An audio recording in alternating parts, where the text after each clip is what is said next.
And then I got sent to a completely different area, like a handful of hours away. And I was up there for 2.5 months. And then from there, I got moved south a couple hours and I was down there for like a year. And then I got sent 3 hours north to a different location and I was spent a year up there. So that timeline can always vary. It's different everywhere you go. It can be, honestly, it could be a few months, 6 months, 10 months. It could be a year. It could be a year and a half. It could be 2 years. It could be your whole apprenticeship. Depends on workload, depends on how great the company, contractor, they like you, how good of an apprentice you are. But either way, inside the apprenticeship committee, they normally try to send apprentices to different areas because you got to get different hours in different categories: transmission, overhead, underground. You got to get hot work. You got to do substation time. So apprenticeship, you're trying to learn all these different things in different categories within a lineman trade. So apprenticeship, it's up to them to send you so you can get experience and hours in these different categories.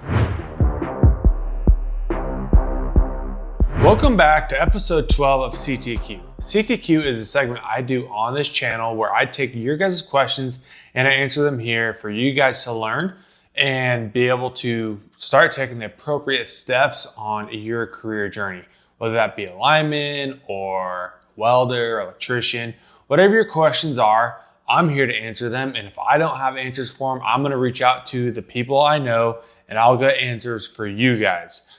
The reason for doing this segment is because getting started in a skill trade and a career can be very difficult. There's a lot of unknown variables, especially if you don't have parents or relatives or something like that who are in the trades that can help you on this pathway.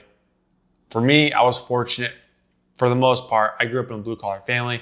A lot of relatives, cousins are blue collar, so I knew all about the blue collar space. But that's not for everyone. So if this is you and you have questions, do not hesitate to reach out. You can DM me, you can email your questions at austin@bluecollaredu.com, or you can go to any one of the social media platforms at bluecollaredu on Instagram or TikTok.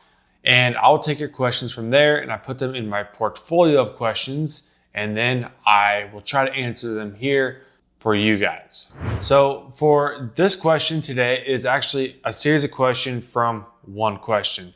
This gentleman named Andres emailed me saying, "Austin, thank you for taking time out of your schedule to read some of these questions that I have. As a blue collar worker myself in the railroad industry making $100,000 plus, I know what the costs are when it comes to sacrificing family time and time out of life to work and be gone for a week or more. The constant schedule changes, shift changes, and change in personalities as we bid on different teams. There is a special role for what we do, and I believe you have to really enjoy what you do that we can live in a full, prosperous life. That being said, I have always wanted to get to the lineman industry and have tried specifically 2 times, with the last of the 2 being that the school closed right when I got accepted into the program. 2026 will be 5 years working the railroad, and I believe I have the maturity and the growth to move one into a career I know I will love." He gives me 5 questions, and I'm going to try to answer them all here for you guys. And these are very good questions. So I'm just going to start off with question number 1. Now, question number 1, he asked, "How often do you see men travel with their family?" This is a very, very, very good question, considering part of the lineman trade, especially if you get into a lineman apprenticeship on the outside. And when I say the outside contractor apprenticeship, you have Northwest, you have Swolecat, you have Calnan, you have Albat, you have all these different apprenticeships. I always throw this map up. I'll put it right here in the corner for you guys here to see what I'm talking about. If you were to search any one of these acronyms on Google, it'll directly pop up what you're looking for. These are outside apprenticeships that cover multiple different states. I personally went through the outside lineman apprenticeship in the Northwest, which covers Washington, Oregon, Northern Idaho, and Northern California. So going through that apprenticeship, I was sent between Washington, Oregon, throughout my apprenticeship. And that's something you sign up for when you get into an outside apprenticeship. I've had cousins, I know people who have gotten into Swolecat, who have gotten into mountain states, which mountain states covers Montana, Wyoming, Colorado. They cover like 4 or 5 different states. And you can see in this picture here what states mountain states covers. So you really actually have the opportunity, or whatever you want to call it, to be sent anywhere between one of those states to work as an apprentice. That's something you sign up for. If you want to get into an outside lineman apprenticeship, traveling is, you better have the wherewithal, or you better have the means to be able to travel. Now, with a family, that's totally something that you're going to have to decide for yourself. Is this something I'm going to want to do or take the chance with? Now, you ask, how often do you see men travel with their family?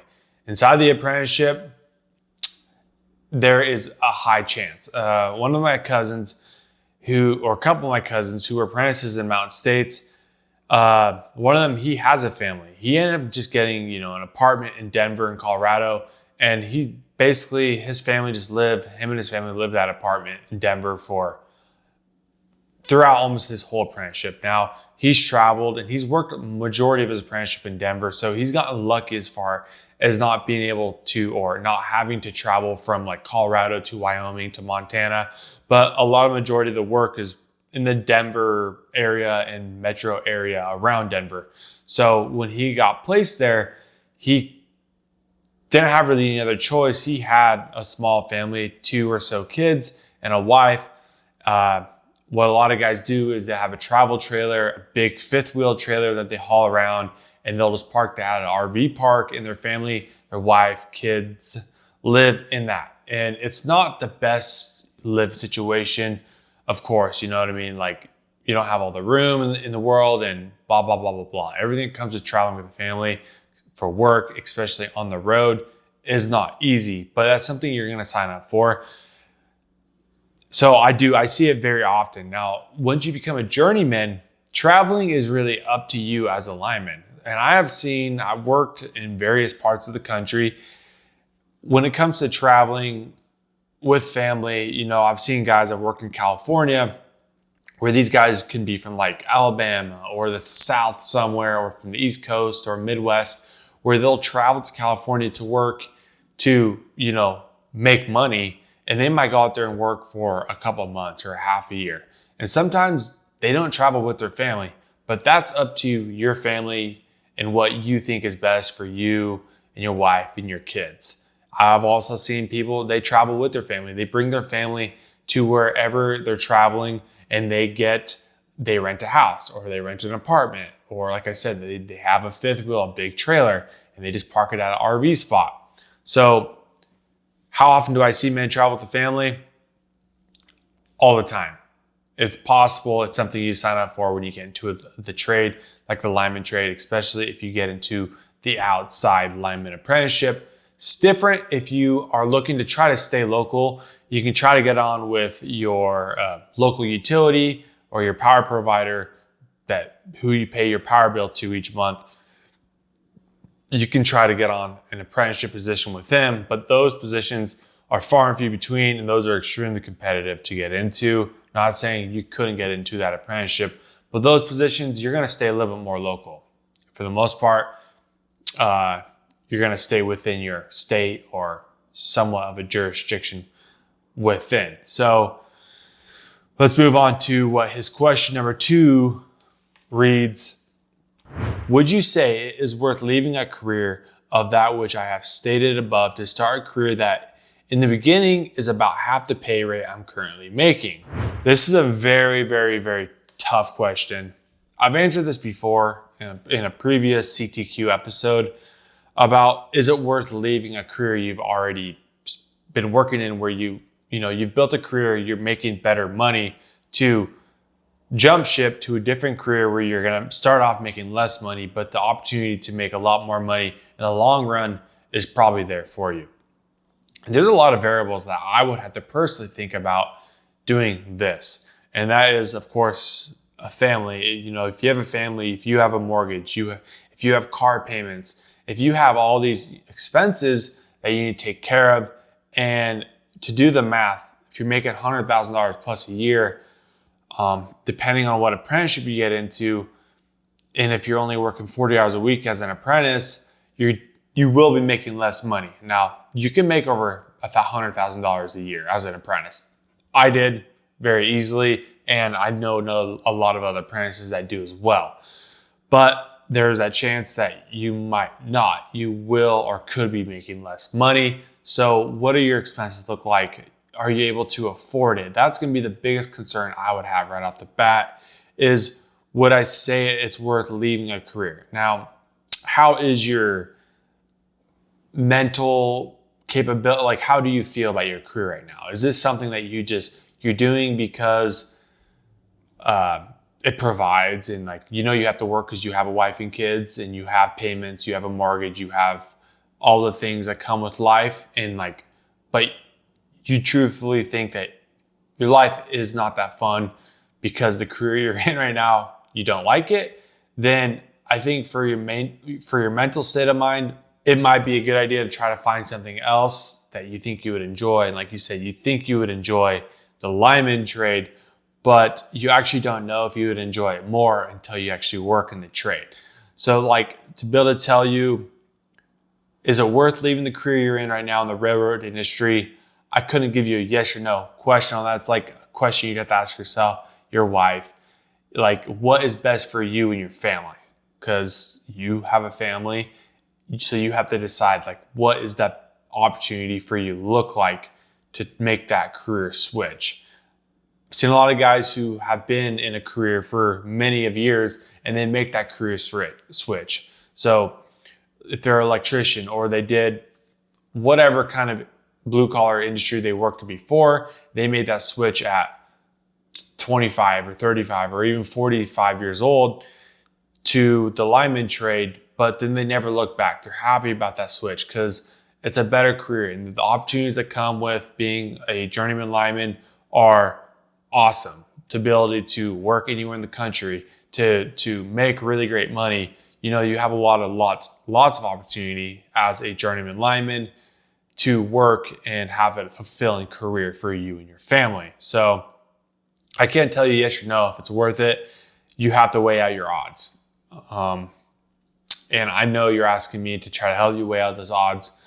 I personally, like I said earlier, talk to your family, decide what's best for them, because ultimately that's going to, if you think your family life is important to you, there's a lot of linemen out there. There's a reason why the divorce rate's so high and why a lot of linemen have child support, is because they choose the line life or working over their family and things like that. So that's something you have to decide for yourself. Question number 3 is, the NWLC school in Florida is a place I would most like to join. I believe training is a huge proponent in accelerating a career. Would you agree or disagree in the statement that it could make a difference in acceleration from apprentice to journeyman? Now, the NWLC school in Florida, not sure. I think, he's probably talking about the Northwest Lineman College in Florida. So that's straight up just a educational school for you. Now you're going to get certifications in that school. Hopefully you get your Class C CDL and these other certifications, OSHA certifications, first aid CPR. I don't know what they offer, because every year they're coming out with new things for these schools to where you can get all these certifications, get all these things. But at the end of the day, you go through a union apprenticeship, lineman apprenticeship, and you get all these certifications anyway. So the school is more so an opportunity for you to see what it's kind of like on a base level to work in the lineman trade.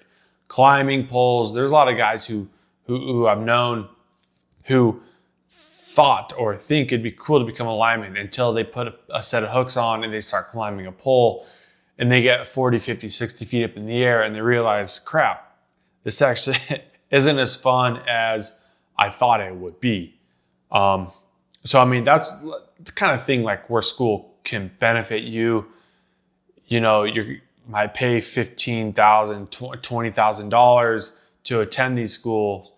But it's an opportunity for you to learn more about the trade and see if the trade is the right fit for you ultimately. And then if you're able to get your Class C CDL, and you'll get like a climbing certification These things can help you propel or accelerate you into getting into a lineman apprenticeship. Interviewers, if you do an interview somewhere, they can see, oh, you have a diploma or certificate from Northwest Lineman College. You have your climbing certificate, you have your CDL, you have all these things the school provides for you. It can accelerate you to be getting a better ranking on your interview. As far as acceleration from apprentice to journeyman, like the things you learn inside the school, they can help you as an apprentice. They can help you maybe getting into an apprenticeship. But as far as accelerating you from apprentice to journeyman, I don't really see that correlation. I mean, you might learn some things in that school that will help you, like I said, as an apprentice. But like the whole point of apprenticeship is learning on the job, learning in the class. So everything you learn inside of the lineman school itself, I always tell guys, you might as well just forget everything you learn about that, because you're going to learn it completely different out in the field and inside the apprenticeship. And what you learn out in the field and in the apprenticeship is worth more than what you learn inside the lineman college. So take that as you will. Those are my personal kind of experience and what I've learned throughout my career so far from others who have went through lineman colleges and things like that. 60-70% of the apprentices I talked to who went to a lineman college, they said, no, it was a waste of my time and money. I could have realized that all I needed to do was, get my Class A CDL and buy some climbing gear and buy the appropriate tools, which if you're looking for that kind of stuff, I have that on the website, bluecollaredu.com. You click on the course tab. If there's free learning, go in there and there's free courses. You can learn more about this kind of stuff. They realize that there is an alternative path that doesn't cost near as much money. It doesn't take as much time. And you can take that path and not go to the lineman college and do that whole shebang. So I don't know. This is another one of those things where you can do your own research and learn about like, hey, is the lineman college for me or not? It's the price tag, the time it takes. There's those factors that you have to kind of think about before enrolling and like really get into a school. School, I think, like I've said in many previous videos, I'm a 50-50 proponent on schools. Is it good for you? Is it not good for you? I think it has benefits and also has negatives. So go back and watch those other videos I've posted about lineman schools and what I think to learn more about if a lineman school is a good option for you.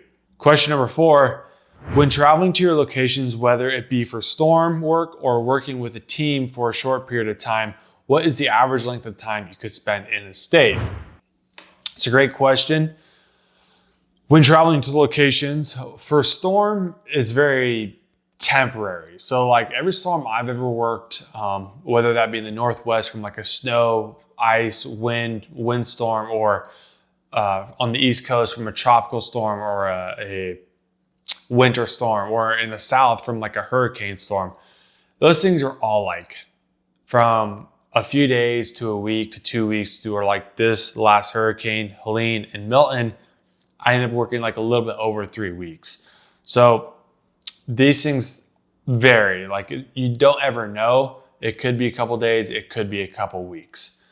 Those things though, like those are just things you're dealing with as you work. Like you're driving, company bucket truck, you're staying in man camps, you're staying in hotels, you're working 16 hours a day. That's storm work. As far as working with a team for a short period, what is the average length of time you could spend in a state as far as, or working with a team for a short period of time? Not sure exactly what you mean by that, but working with a crew. So if you're an apprentice, you can get sent from state to state. Like I was talking about earlier about the jurisdictions between apprenticeships.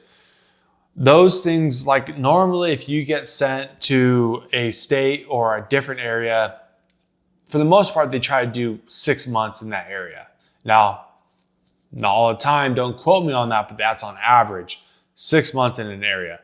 So for me, when I first got in, I was in one area for 8 months and then I got laid off for a week and a half. And then I got sent to a completely different area, like a handful of hours away. And I was up there for 2.5 months. And then from there, I got moved south a couple hours and I was down there for like a year. And then I got sent 3 hours north to a different location and I was spent a year up there. So that timeline can always vary. It's different everywhere you go. It can be, honestly, it could be a few months, 6 months, 10 months. It could be a year. It could be a year and a half. It could be 2 years. It could be your whole apprenticeship. Depends on workload, depends on how great the company, contractor, they like you, how good of an apprentice you are. But either way, inside the apprenticeship committee, they normally try to send apprentices to different areas because you got to get different hours in different categories: transmission, overhead, underground. You got to get hot work. You got to do substation time. So apprenticeship, you're trying to learn all these different things in different categories within the lineman trade. So apprenticeship, it's up to them to send you so you can get experience in hours in these different categories. So 6 months is an average time inside of apprenticeship. If you get sent from one state to a different state or from one city to a different city within that jurisdiction, I would say 6 months is a good average time to bank on. Question number 5, he asks, with 3 very young children and a wife who does homeschooling, we would all like to travel together. What would you say our 3 biggest obstacles would be in the beginning of this career? I think one of your biggest obstacles is going to be not sure where you're going to end up, where the apprenticeship is going to send you right off the bat. That's going to be an obstacle because it's hard, like the whole living situation, not knowing where you're going to end up. Like, are you going to do a truck and trailer, fifth wheel? Are you going to live in a fifth wheel? Then it's a little bit easier because you can just kind of pick up and go wherever the apprenticeship sends you. If you're not doing that, well, are you going to find an apartment, get a 6th, 7th, 8th month lease? Figuring out where you're going to be sent right off the bat is going to be one of the biggest obstacles, especially with a family, because it's not as easy just to, if you want to bring your family with you on your travels throughout your apprenticeship, that's going to be a big obstacle to bring your wife and 3 kids with you as you go.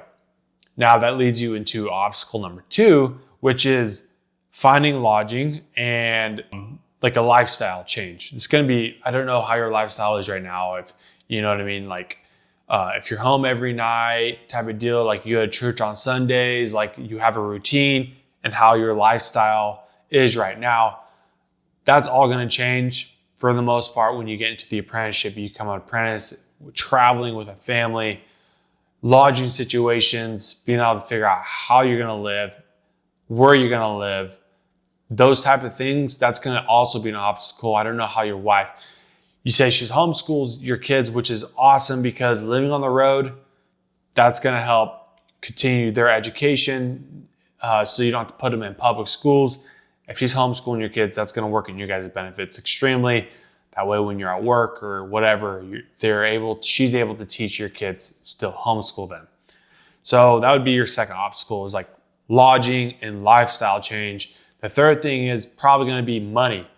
Like you were mentioning earlier in your questions, making $100,000 plus a year right now, depending on what apprenticeship you get into. I don't know, you live in Florida, you could be making less money.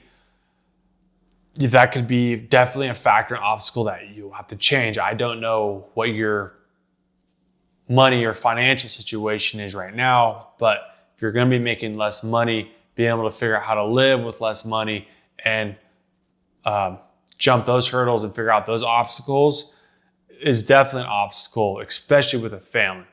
I was young, I was single when I got into the trade, so money wasn't much of an object or an obstacle for me. But I can see now, looking back, being married, and I don't have any kids now, but if I had a family to do it, those would be the 3 obstacles that I'd run into: is the lifestyle changes, the lodging situation, not knowing where I'm going to end up, where I'll be working, being far away from family and friends, and if you go to church and all those types of things. And then obviously the money issue. If you're making a lot of money right now, you're going to do this career change and to be potentially making less money, what your financial goals are and how your finances are right now is also going to be an obstacle that I would have to think about. Thank you for those 5 questions. Hopefully, if you're looking to get into the lineman trade, looking to get into a lineman apprenticeship, these questions, my answers can help you with that pathway for getting started in this trade. There's a lot of things that you can really start going in the rabbit hole and asking questions and wondering about. So thank you, Andres, for those 5 questions. Hopefully you guys can learn from those 5 questions. With that being said, Blue Collar EDU, I'm here to expose, teach, educate you about blue collar career opportunities, things that'll help you get started in the skilled trade. If you want to become a lineman, I have a course available on the website. Go to www.bluecollaredu.com/lineman. Or I also do, not publicly, but I offer to you guys a one-on-one coaching call for an hour or so. And I'll help build out a blueprint specifically for you to get started in the lineman trade so you can begin that journey and ultimately become a journeyman lineman and have a fulfilling career in the lineman trade. All that being said, I'll catch you on episode 13 of Cruise the Questions.